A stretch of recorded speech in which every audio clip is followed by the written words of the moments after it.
শাফাআত দিও ওগো নূরে ওয়ালা, তোমার শাফাআত দিও, শাফাআত দিও ওগো নূরে ওয়ালা।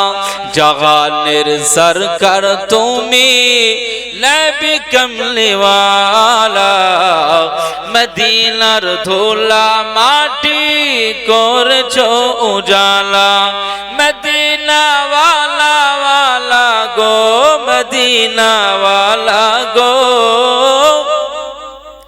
মদিনা ওয়ালা ওয়ালা গো, মদিনা ওয়ালা। আল্লাহ নবী বলেছে, আয় আমার সাহাবীরা, আয় আমার জাতি, তোমরা শুনে রাখো, তোমরা যদি এই তাসবিহটা পড়তে পারো তো কিয়ামতের ময়দানে আমার আল্লাহ পাক তোমার তাসবিহটাকে কবুল করে নেবে। এই তাসবিহটা যদি তুমি পড়তে পারো, এই তাসবিহটা মিজানের দাঁড়িপাল্লায় যখন রাখবে, মিজানের দাঁড়িপাল্লায় যখন রাখবে, মিজানের দাঁড়িপাল্লায় যখন রেখে দেবে, নানা গুনাহের পাল্লাটা ভারী ছিল, গুনাহের দিকটা ভারী ছিল, গুনাহের দিকটা ভারী ছিল। আর যখন তোমার এই তাসবিহটা ওই অপর দিকের পাল্লায় রাখা হয়েছে, তখন তোমার এই তাসবিহ পড়ার বরকত আমার আল্লাহ এতটা বেশি করে দিয়েছে, এতটা পাওয়ার দিয়ে দিয়েছে, তোমার তাসবিহর ওজনটাকে আমার আল্লাহ এত গুণে ভারী করে দেবে, গুনার পাল্লাটা হালকা হয়ে যাবে, আর মিজানের নেকির পাল্লাটা ভারী হয়ে যাবে। সেই তাসবিহটা কি? সুবহানাল্লাহি ওয়া বিহামদিহি সুবহানাল্লাহিল আযীম। সবাই একবার বলেন সুবহানাল্লাহি ওয়া বিহামদিহি সুবহানাল্লাহিল আযীম, সুবহানাল্লাহি ওয়া বিহামদিহি সুবহানাল্লাহিল আযীম, সুবহানাল্লাহি ওয়া বিহামদিহি সুবহানাল্লাহিল আযীম।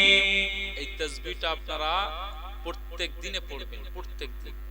মিজানের দাঁড়িপাল্লা নেকির পাল্লাটা ভারী হয়ে যাবে। একবার জোরে বলুন সুবহানাল্লাহ। কালিমাতানি খাফিফাতানি আলাল লিসান সাকিলাতানি ফিল মিজান হাবিবাতানি ইলার রহমান। আমার আল্লাহ পাকের অনেক পছন্দনীয় তাসবিহ হচ্ছে এই তাসবিহ সুবহানাল্লাহি ওয়া বিহামদিহি সুবহানাল্লাহিল আযীম। একবার জোরে বলুন সুবহানাল্লাহ। আমাদের এই তাসবিহ বেশি বেশি পড়তে হবে। দাজ্জালের ফিতনা থেকে আমরা রক্ষা পাবো, দাজ্জালের ফিতনা থেকে, বিপর্যয় থেকে আমাদের ঈমানটাকে আমরা রক্ষা করতে পারবো। আল্লাহ পাক আমাদেরকে সেই ক্ষমতা দিয়ে দেবেন, আল্লাহর পক্ষ থেকে রহমত নাজিল হবে। আজ থেকে আমাদের সেই খেয়াল করতে হবে। কথা বুঝতে পারছেন? এই ওয়াজের মাহফিলগুলো আমরা দিয়ে থাকি মানুষের হেদায়েতের জন্য, মানুষের পরিবর্তনের জন্য। মানুষ তো পরিবর্তন হতে চায় না, চায় কি? জোর করে পরিবর্তন করানো সম্ভব কারণ নয়, কারণ নেই। এই গ্রামের মাহফিল কত বছর ধরে হচ্ছে? হ্যাঁ বলেন। বিগত 40 বছর, 50 বছর কি 30 বছর ধরে বছরে 30টা জলসা, মসজিদের ইমামের খুতবা জুমার দিনে দিনে, জুমার দিনে দিনে হয়। পরিবর্তন এটা আমার নিজের ব্যাপার, নিজে যদি হতে পারি তো ভালো, আর যদি ইচ্ছা না জাগাই কোনোদিন পরিবর্তন অত সহজে হবে না। এজন্য কোরআনুল কারীম আমার আল্লাহ পাক বলেছেন, ওয়াজাক্কির, তোমরা ওয়াজ করো, তোমরা উপদেশ দাও, নসিহত করো, ফাইন্না যিকরা তানফাউল মুমিনিন। এই ওয়াজের মাহফিলটা মুমিনদের জন্য অনেক উপকারে চলে আসবে। একবার জোরে বলুন সুবহানাল্লাহ। আমার আল্লাহ পাক বলেছেন, মানুষ এখন পরিবর্তনের চিন্তায় আছে। নবী দাউদ আলাইহিস সালাম ওয়াজ করেছিলেন। এই আলোচনা আপনারা বুঝতে পারছেন? নবী দাউদ আলাইহিস সালাম, নবী সুলাইমান আলাইহিস সালামের আব্বাজান পৃথিবীর জমিনের উপরে আমার আল্লাহ পাক আসমানি 4টি বড় বড় কিতাব দিয়েছিলেন, আর প্রায় 100টার উপরে সহিফা দিয়েছিলেন। ছোট্ট ছোট্ট কিতাব সাহিফা বলা হয়।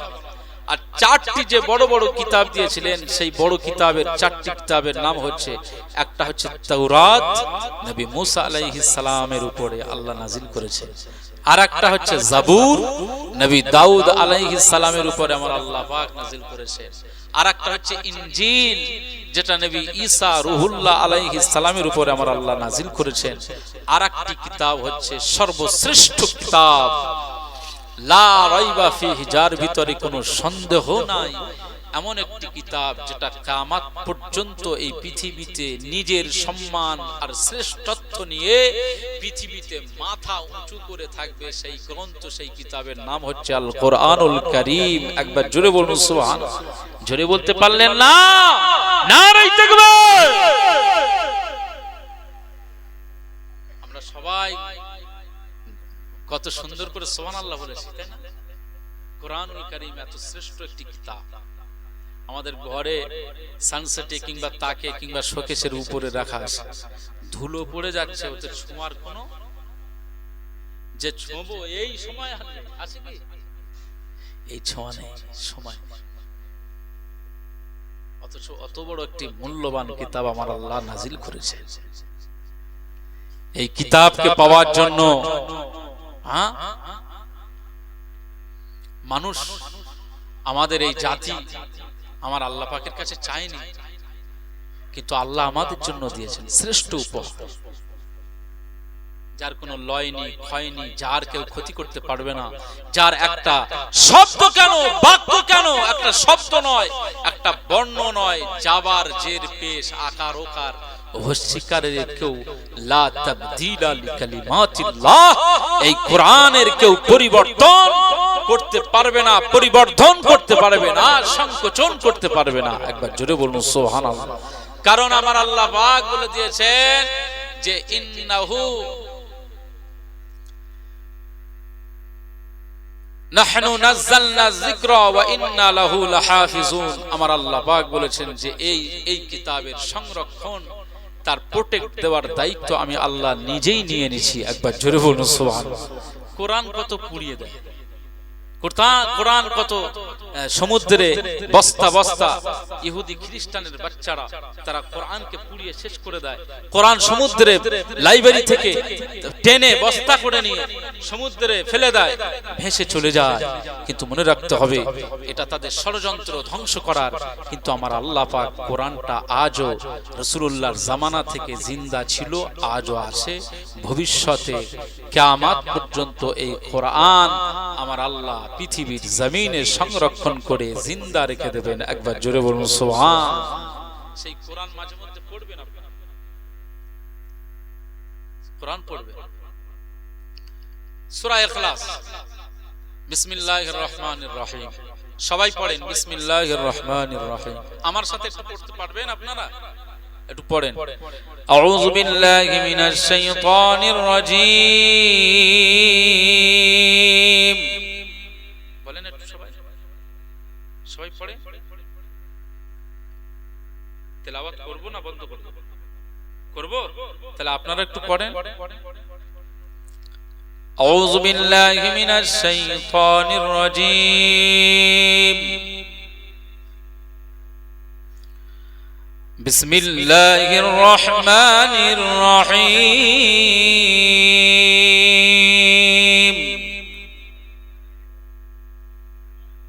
পড়েন। কুল হুয়াল্লাহু আহাদ,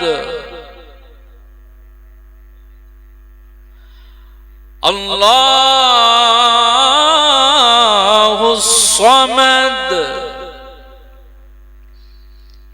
লাম ইয়ালিদ ওয়া লাম ইউলাদ ওয়া লাম ইয়াকুল লাহু কুফুয়ান আহাদ। আবার একবার পড়েন বিসমিল্লাহির রহমানির রহিম। কুল হুয়াল্লাহু আহাদ, আল্লাহুস সামাদ, লাম ইয়ালিদ ওয়া লাম ইউলাদ ওয়া লাম ইয়াকুল লাহু কুফুয়ান আহাদ। আবার একবার পড়েন, বিসমিল্লাহির রহমানির রহিম।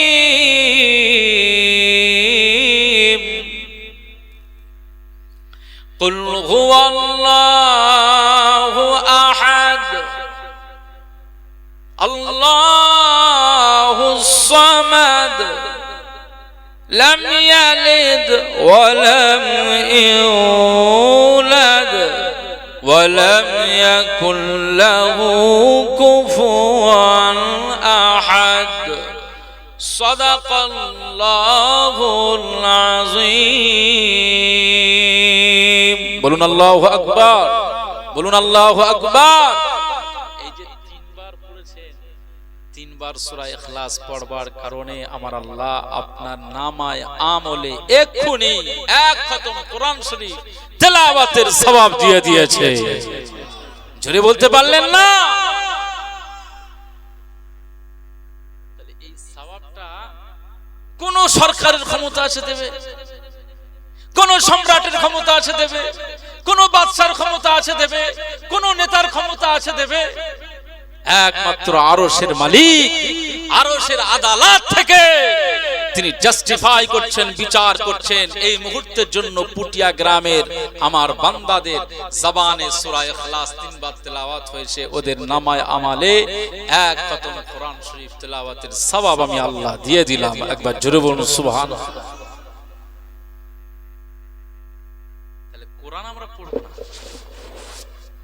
কোরআন আমরা পড়তে চাই না, পড়তে পারি না। আমাদের গ্রামের যত এই মজলিস উপলক্ষে দেখবেন প্রায় 5টা খতম কি 10টা খতম, এসব খতম চলে আসে, সবরেজানি হবে, বকশিশ হবে। কিন্তু দেখা যায় যে শ্রোতা আমরা যারা পুরুষ মানুষ, আমাদের থেকে একটা খতম, একটা সূরা পড়া তেলাওয়াত হয়। কথা বুঝতে পারছেন? এটা আমাদের জন্য আফসোস। এই কোরআন এর ন্যায় প্রতিষ্ঠার জন্য, কোরআনের সংবিধান পৃথিবীতে বাস্তবায়নের জন্য, কোরআনের আইনকে পৃথিবীতে বিস্তৃত করার জন্য আজ তো মদিনাওয়ালা, কামলিওয়ালা, হাবিবুল্লাহ হযরত জনাবে মুহাম্মদ রাসূলুল্লাহ সাল্লাল্লাহু আলাইহি ওয়াসাল্লাম তিনি মক্কার জমিনে এভাবে প্রচার করতে যে বাধার সম্মুখীন হয়েছেন, ওখান থেকে আমার আল্লাহ পাক বললেন, হে আমার হাবিব আপনি হাবশাতে হিজরত করেন। হাবশা আবিসিনিয়াতে চলে গেলেন। এরপরে আমার আল্লাহ পাক বললেন আপনি তায়েফে যান। রাসূল পাক নিজেই মনে করলেন যে তায়েফে গেলে হয়তো মানুষগুলো আমার কথা শুনবে না, সেখানে অত্যাচারের স্টিম রোলালের সম্মুখীন হলেন।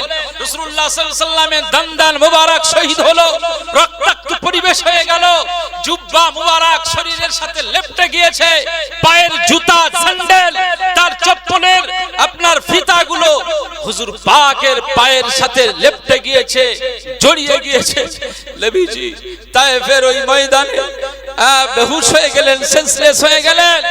তায়েফ আমরা আল্লাহ পাকের রহমতে আপনাদের দোয়া, আব্বা মায়েদের দোয়া, আমার একজন হাজী সাহেব ভাই, আল্লাহ তার হায়াতে তাইয়্যিবা দান করুন, রিজিকে রুজিতে আল্লাহ বারাকা দান করুন, আমাকে মোহাব্বত করে হজ পাকে উমরাতে নিয়ে গিয়েছিলেন। তার ওসিলাতে আমি মক্কা মদিনার চিত্রগুলো এই নিজে চোখে দেখতে পেয়েছিলাম। তায়েফের জায়গায় গিয়ে রাসূলুল্লাহর সেই স্মৃতি বিজড়িত জায়গায়, যেখানে দান্দান মুবারক শহীদ হয়েছে, যেখানে রক্তাক্ত হয়েছে, সেই জায়গাটা নিজে চোখে দেখে আসলাম। আর মনে হলো যে হায় আফসোস, আমরা কি উম্মাহ,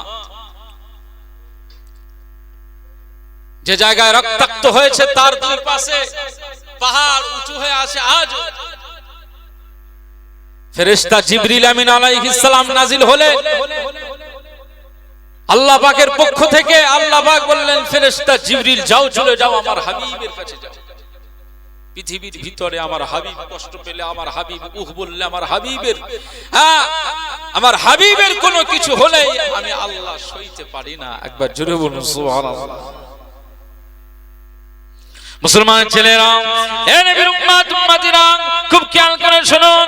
সেই সময় ফেরেশতা জিবরিল আমিন আলাইহিস সালাম মুস্তাফা কামলিওয়ালার কাছে চলে এসেছে। তায়েফের ময়দানে নেমে এসেছে। জিবরিল আমিন আলাইহিস সালাম আল্লাহ নবীকে লক্ষ্য করে বললেন, আসসালামু আলাইকা ইয়া রাসূলুল্লাহ ইয়া হাবিবাল্লাহ। আজ এই তায়েফের ময়দানে আজ মানুষগুলো আপনাকে কি হারে আপনাকে অত্যাচার করলো, আপনার কিভাবে শরীরে পাথর নিক্ষেপ করলেন, আজ আমার আল্লাহ পাক নিজে চোখে দেখেছেন। আমার আল্লাহর কুদরতের চোখ কেউ ফাঁকি দিতে পারবে না। আমার আল্লাহ পাক বলেছেন, লা তাখুযুহু সিনাতুন ওয়ালা নাওম। আয়াতুল কুরসির ভিতরে আমার আল্লাহ পাক জানিয়ে দিয়েছে, লা তাখুযুহু সিনাতুন ওয়ালা নাওম। আমার মালিক এমন মালিক, তিনি বলেন আমার জীবনে কোনোদিন তন্দ্রা, ঘুম তো দূরের কথা, তন্দ্রা আমার চোখে জীবনে হবে না। আল্লাহ পাক বলেন, বান্দা বান্দি তুমি যখন যেখানে যাই করো না কেন, আমি আল্লাহ সব কিছু দেখতে পাই। এর নবীর উম্মত উম্মতিরা, ফেরেশতা জিবরিল আমিন আলাইহিস সালাম সেই সময় কামলিওয়ালাকে লক্ষ্য করে বললেন, ইয়া রাসূলুল্লাহ ইয়া হাবিবাল্লাহ, আপনার এই দৃশ্যটা আমার আল্লাহ পাক দেখে নিয়েছেন। আমার আল্লাহ পাক দেখেছে তায়েফবাসীদের এই আচরণ। তায়েফবাসীরা তাদের বাচ্চাদেরকে লেলিয়ে দিয়েছে।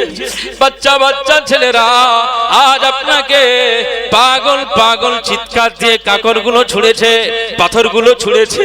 আপনার শরীর মুবারকে ফিনকি দিয়ে রক্ত মুবারক বার হয়ে গিয়েছে। আমার আল্লাহ পাক এই দৃশ্যটা দেখেছেন। আমার আল্লাহ পাক আমি জিবরিলকে পাঠিয়ে দিয়েছেন, ইয়া রাসূলুল্লাহ ইয়া হাবিবাল্লাহ, আজ এই তায়েফের ময়দানে আমি জিবরিল আমিন আলাইহিস সালাম আপনার কাছে জানতে এসেছি পৃথিবীতে আপনি যদি চান, আপনি যদি ইচ্ছে করেন, আপনি যদি ইশারা করেন যে হ্যাঁ এটা হোক, তো আমি জিবরিল আল্লাহর দরবারে চলে যাব। আমার আল্লাহ পাক বলে দিয়েছে যে এই তায়েফের দুই দিকের পর্বত, এই দুই দিকের পর্বতের মাঝখানে যারা রয়েছে, আমি আল্লাহ ইশারা করব, দুই পর্বত এক জায়গায় হয়ে যাবে। আমি আল্লাহ তায়েফবাসীদের পিছে মেরে দেব। ইয়া রাসূলুল্লাহ ইয়া হাবিবাল্লাহ, শুধু আপনার সংকেত, আপনার হ্যাঁ, এই হ্যাঁ বাচক শব্দটা আমার আল্লাহ শুনতে চান। সেই সময় প্রিয় নবীজি কামলিওয়ালা হুজুরে পাক কেঁদে কেঁদে কেঁদে কেঁদে বলেছিল, ভাই জিবরিল আমিন আলাইহিস সালাম, আমি রাসূলুল্লাহ সাল্লাল্লাহু আলাইহি ওয়াসাল্লাম আজ এই তায়েফের ময়দানে দ্বীন প্রচারের জন্য কোরআনের আয়াতকে বাস্তবায়নের লক্ষ্যে, কোরআনের আয়াতকে এদের কাছে পৌঁছে দেওয়ার জন্য আমি হাজির হয়েছিলাম। এরা আমাকে মেরেছে, মারুক, অসুবিধা নাই, কারণ আমি আল্লাহ পাকের পক্ষ থেকে রহমাতুল লিল আলামিন হয়ে এসেছি। জোরে বলতে পারলেন না? নারায়ে তাকবীর। আমার আল্লাহ আমাকে দয়া দিয়েছে মুসলমান, আমার আল্লাহ আমাকে দয়া দিয়েছেন, মায়া দিয়েছেন। এরা আমাকে চিনতে এখনো সেইভাবে পারেনি, এরা আমাকে সেইভাবে এখনো বুঝতে পারেনি, তাই এরা কাকর মেরেছে, তাই এরা আমাকে গালি দিয়েছে, তাই এরা ধুলো ছুঁড়ে মেরেছে। আমি এত সময় সবর করেছি, আর এই অবস্থায় আমি বলবো যে দুই পাহাড় দিয়ে পিষে মেরে দেন? না না, আমি রাসূলুল্লাহ এটা বলতে পারি না। আমার আল্লাহ আমাকে রহমত স্বরূপ পাঠিয়েছে। আমি দোয়া চাই যে এদের জন্য যদি দোয়া চাই, এরা আজকে বুঝতে পারে না, কিন্তু এদের ছেলে, এদের ছেলেরা, এদের মেয়েরা, এদের সন্তানেরা একদিন এই পৃথিবীতে ভূমিষ্ঠ হবে। তারা এসে আমি রাসূলুল্লাহ, আমার উপরে তারা ঈমানের কালেমা পড়ে মুসলমান হয়ে যাবে। একবার জোরে বলুন সুবহানাল্লাহ। এদের মেরে দিলে, ধ্বংস হয়ে গেলে তো শেষ হয়ে যাবে। বাণীটার কার কাছে নিয়ে যাব? এই মেসেজটা আর কার কাছে দেব? এই মেসেজটা কার কাছে সেন্ড করব? কামলিওয়ালার বক্তব্য, এই জিবরিল আমিন আলাইহিস সালাম আমার আল্লাহকে বলেন যে, আমার আল্লাহকে বলেন যে আপনার হাবিব সবর করছেন, আপনি হাবিবের সবরের উপরে আপনি খুশি হয়ে যান, আপনার আপনার হাবিব দোয়া চাইছেন, আপনার হাবিব এই জাতির হেদায়েতের জন্য দোয়া চাইছেন, এই দোয়াটা আপনি কবুল করে নেন। ফেরেশতা জিবরিল আমিন আলাইহিস সালাম ওই ময়দান ছেড়ে আল্লাহর দরবারে গেলেন। আমার আল্লাহ পাক খুশি হয়ে গেলেন যে আমার হাবিব আজকে এত সবর করে, ঠিক আছে আমার হাবিবের দোয়াটা মঞ্জুর করলাম।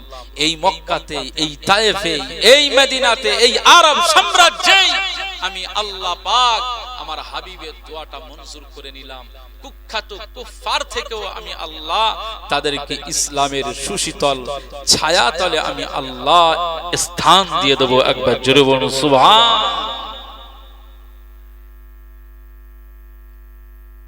মুসলমান সেই কোরআনটা আজকে সহজভাবে আমরা পেয়েছি, পড়তে পারি না, পড়তে জানি না, এটা বড় আফসোসের বিষয়। চলুন যে বিষয়টা নিয়ে আলোচনা করতে যাচ্ছিলাম, এ নবীর উম্মত উম্মতিরা, পৃথিবীর জমিনে শ্রেষ্ঠ কিতাব কোরআনুল কারীম। আল্লাহ আসমান থেকে 4টি কিতাব নাজিল করে দিয়েছেন। 1 নাম্বার তাওরাত, 2 নাম্বার জাবুর, 3 নাম্বার ইনজিল, 4 নাম্বার কোরআনুল কারীম। ইনজিলটা নবী ঈসা আলাইহিস সালামের উপরে, নবী তাওরাতটা মুসা আলাইহিস সালামের উপরে, আর জাবুরটা নবী দাউদ আলাইহিস সালামের উপরে। এ নবীর উম্মত উম্মতিরা, কিতাবের ভিতরে আজকে আমি যে ওয়াজের বিষয়টা আপনাদের কাছে বলতে চাইছি, এই ওয়াজের কত ফায়দা, এই ওয়াজের কত উপকার, এই ওয়াজের কত মজা রয়েছে, এই ওয়াজের ভিতর থেকে মানুষ জান্নাতি হয়ে যায়। নবী দাউদ আলাইহিস সালাম জাবুর কিতাব তার উপরে নাজিল হয়েছিল, আর নবী দাউদ আলাইহিস সালামের কণ্ঠে আমার আল্লাহ এত মধু দিয়েছিল, এত সুরের মধু দিয়েছিল যে নবী দাউদ আলাইহিস সালাম যখন জাবুর কিতাবটা তেলাওয়াত করতেন, এই জাবুর কিতাব তেলাওয়াত শুনবার জন্য মানুষ নয় বরং সমুদ্রের মৎস্যগুলো, সব ধরনের মৎস্যগুলো নবী দাউদ আলাইহিস সালামের তেলাওয়াত শুনবার জন্য সমুদ্রের কিনারায় হাজির হয়ে যেত। এই মাছ যে মাছগুলো সমুদ্রে, তিমি মাছ আসে, ডলফিন আসে, বিভিন্ন ধরনের, আল্লাহ কত ধরনের যে মাছ সমুদ্রের মধ্যে রেখেছে। আমরা বাংলাদেশের পদ্মার ইলিশ খাই, এটা বড় নিয়ামত, এক এক জায়গায় এক এক সিস্টেম। এই সব মাছগুলো নবী দাউদ আলাইহিস সালামের শুধু সুললিত কণ্ঠে জাবুর তেলাওয়াত শুনবার জন্য সমুদ্রের কিনারায় এসে সব জড়ো হয়ে যেত। লক্ষ লক্ষ মাছগুলো নবী দাউদ আলাইহিস সালামের জাবুর তেলাওয়াত শুনে তারা খুশি হয়ে যেত। একবার জোরে বলুন সুবহান। নবী দাউদ আলাইহিস সালাম এরকম ওয়াজের মজলিস দিতেন, ওয়াজের মাহফিল। বুঝতে পারছেন? একবার দুরূদ শরীফ, আল্লাহুম্মা সাল্লি আলা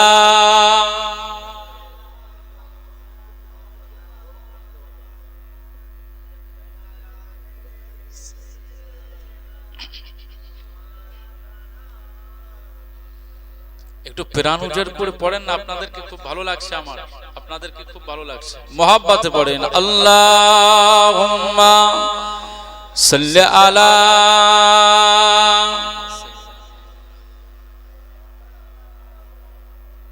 ওয়া আলা আলি সাইয়্যিদিনা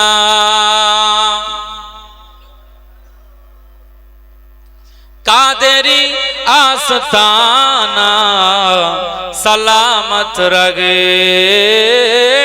मुस्तफा का घराना सलामत रगे, पल रगे है जगह से ये दोनों जगह, पल रगे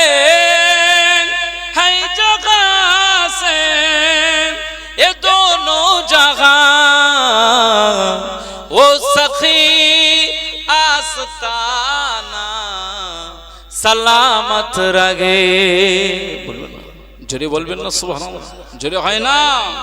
कादेरी का घराना सलामत रगे, मुस्तफा का घराना सलामत रगे, दर्द मन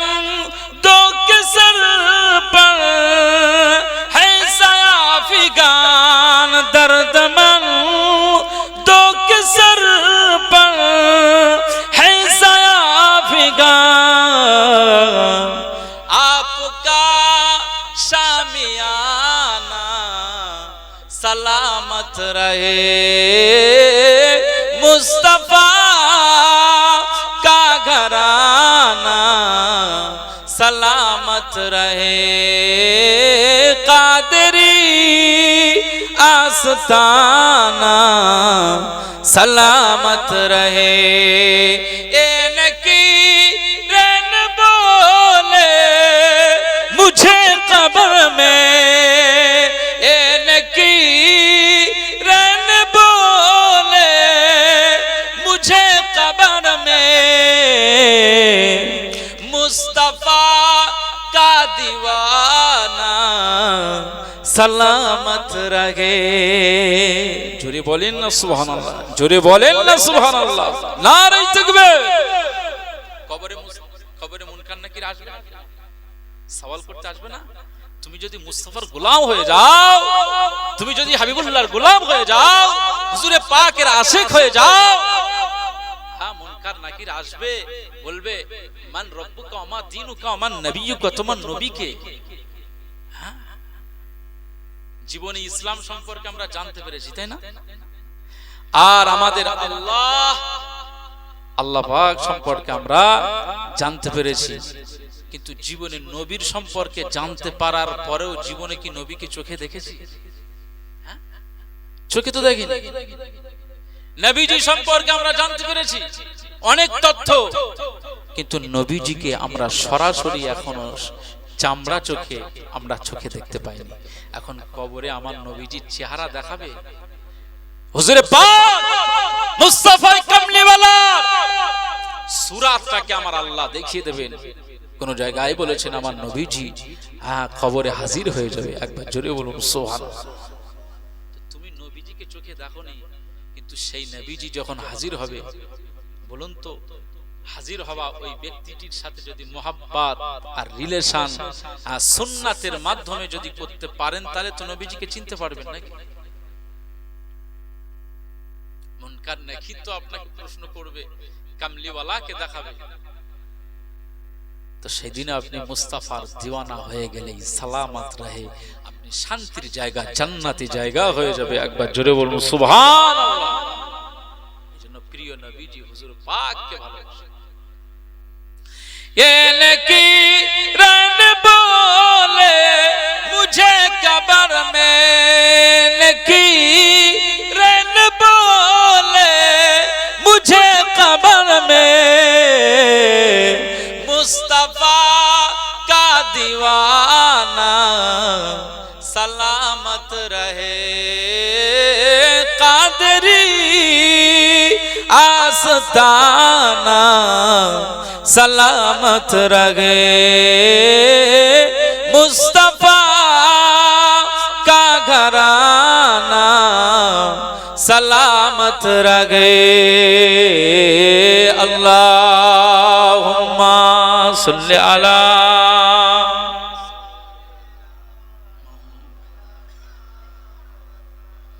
वाला आले सय्यदना। हुक्म था के अदा हो नमाज़े 50, বলবেন না সুবহানাল্লাহ। কয় ওয়াক্ত নামাজ ফরজ হয়েছিল? কয় ওয়াক্ত বলেন? 50 ওয়াক্ত। মাশাআল্লাহ, দেখেছেন সব অশোনা মানুষ, যতগুলো মানুষ আপনারা সব অশোনা মানুষ। আমি যদি ভুল কিছু বলি ওখান থেকে ফিডব্যাক আসবে, আপনাদের কাছে আমি ছাড় পাবো না যে হুজুর এটা কিন্তু ভুল হচ্ছে। সব অশোনা মানুষ, অভিজ্ঞ, আপনাদের এক্সপেরিয়েন্স আছে, কিন্তু আমাদের এক্সপেরিয়েন্স, আমাদের অভিজ্ঞতা সবকিছু থাকবার পরেও কিন্তু মূল জায়গায় আমাদের ফাঁকা। কথা বুঝতে পারছেন? খেলার মাঠে বল খেলা হয়, ফুটবল দেখেছেন? ওর 22 জনের দুটো করে পা হিসাব করলে কতটা হবে? 22 দুগুণে 44টা পা একটা বলকে কি করে? শুধু লাতলে তো, যতক্ষণ না গোল হবে ওর ব্যবস্থা হবে, ওর শেষ নেই। কথা বুঝতে পারছেন? 44টা পা।